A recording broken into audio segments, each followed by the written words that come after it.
You're all being robbed. If you've been donating your goods, that is. Not exactly, but quite frankly, you've been robbed. Hello, class.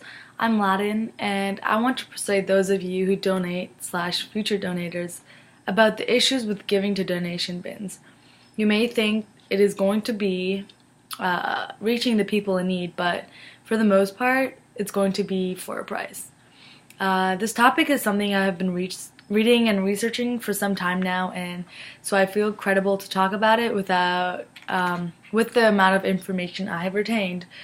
Now I will be telling you about why donation bins are an issue and why we should take different actions in donating our unwanted goods.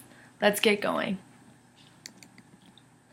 Contributing to donation boxes is a problem because people are not aware of what is happening to their secondhand items and who's benefiting from them and where these items are ending up. Whether you donate or not, most people are uninformed with this rising issue. People are not being informed of this issue, but rather deceived. Without researching where their goods are going, people like you and I are donating to these mystery boxes that are owned by for-profiting organizations selling these goods to less developed countries around the world.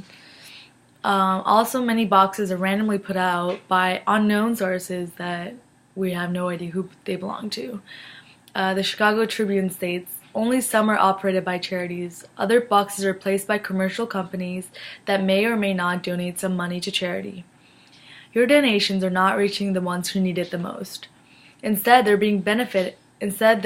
benefiting and profiting multi-millionaire companies.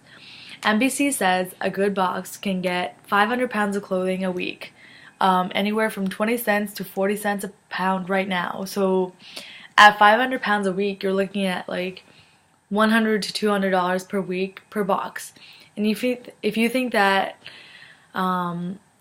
about how many boxes these companies put out there, that ends up being a lot of money in their pockets.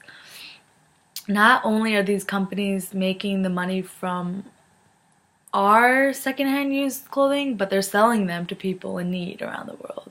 So where are these goods headed to really? Well, Susan Whitehead says about 4.7 billion pounds of clothing are donated by Americans every year.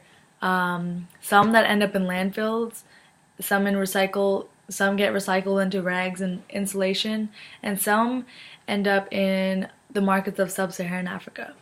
Afterwards, these clothes are categorized according to grade and fiber. If they qualify as resellable by the workers at the factories, then they are sold to developing countries. BBC News says that our clothing waste being sent overseas by the tons, there's little chance of African countries as a whole developing their own textile trade. So not only are we benefiting from selling our clothing wastes to these countries, but we're also limiting them from developing. And now that we talked about why donation bins are a problem, let's talk about some ways to resolve the issue.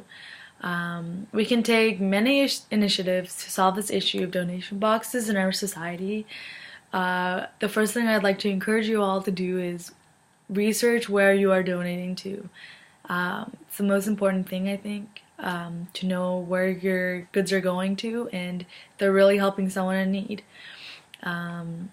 So on some of these donation boxes, in very fine print on the sides, they have explanations and phone numbers you can call to get further information. And I think that's a great idea to follow up on what you're getting yourself into.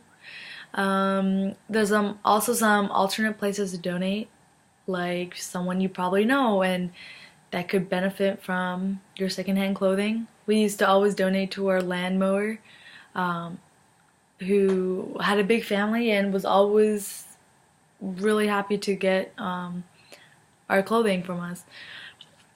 You could donate to homeless shelters, the Humane Society, Goodwill, the Salvation Army, American Red Cross, and the Vietnam vets. And to wrap things up, today I shared with you the problems caused by donation boxes and how we can take action to solve these issues. So don't be lazy, do some research, go out there and donate the right way. Thank you.